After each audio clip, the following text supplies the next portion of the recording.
Well, it is not so good of a morning, afternoon, and evening, everybody. Today we've got some tragic news to cover as the apocalypse of the gaming industry has occurred. There have been massive sweeping layoffs and games canceled. Some of the most recent layoffs stemming from Twitch, with the president and CEO Tom Clancy stating that Twitch is not even profitable, which has created a tremendous amount of scare amongst those involved in the content creation field. And then most recently, Riot Games announcing that they are laying off about 11% of their staff.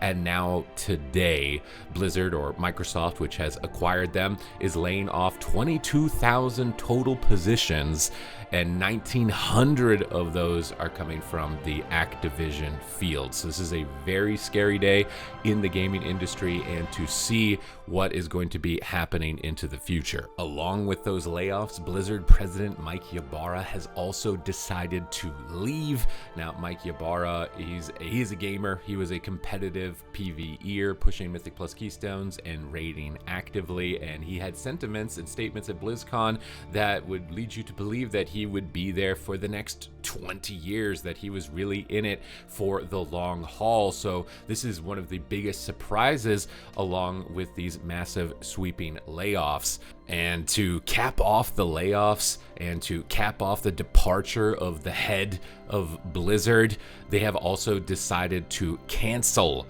their upcoming survival game. This is stemming again off the back of Overwatch 2's PvE not being launched, and now this upcoming game, even despite the success of the most recently released Pal Worlds, one would assume that a survival game of this genre would likely be really successful, worth investing into and releasing, and this game has been worked on for so long, so to see it canceled at this point is alarming. But now that we've covered everything that's happened, let's really start to look into exactly why is this occurring. Now, obviously, in a capitalistic system with stockholders that own companies, it is expected to see growth year over year over year, so that these investments are lucrative and pay off to those investors. Now, we had, a global situation happening a few years ago that really shut the world down, but for entertainment and the gaming industry, it was actually a boom.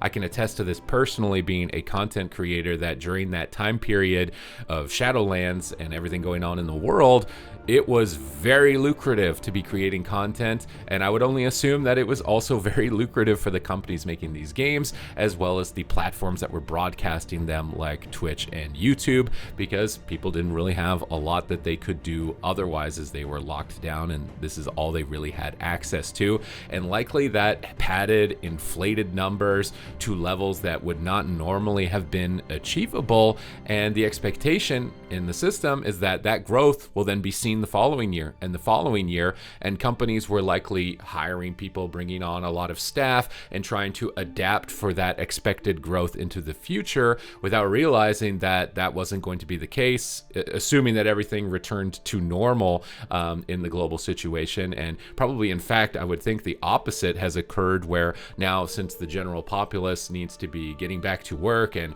probably working two jobs with the current state of living and how expensive everything is getting, that they probably have less time to be spending on video games or on social media or on these streaming platforms. So they're probably going to be leading in a downward trend. So companies are likely going to have to adapt to this, and it was just an overextension, unfortunately, which is now going to negatively impact so many people's lives at these companies. And I do hope that they all land on their feet. There's going to be obviously a lot of people affected, and I think that when these layoffs happen, there's a lot of talented people that are definitely hard carrying in a lot of these companies that are going to be ousted, and likely this will be felt by the consumer as well as the companies themselves. So for those that think oh my god, the games are going to be so good now, I'm really kind of doubting that on that front.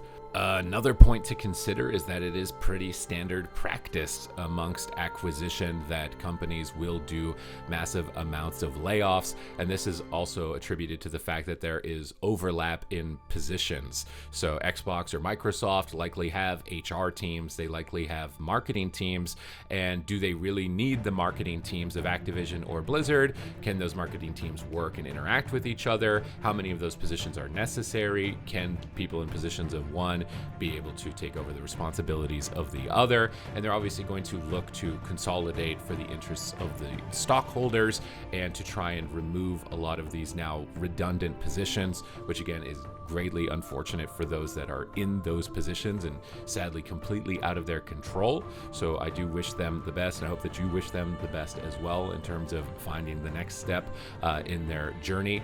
But regardless, this is a massive upheaval. It's likely going to have some pretty big consequences moving forward for the gaming industry, considering we are again only not even a month into this year, seeing so many positions cut back, and it spells a lot of trouble and dangerous levels of unknown moving into the future. So if you want to stay up to date with news related to World of Warcraft as well as the gaming industry, make sure to smash the subscribe button. Your support is greatly appreciated.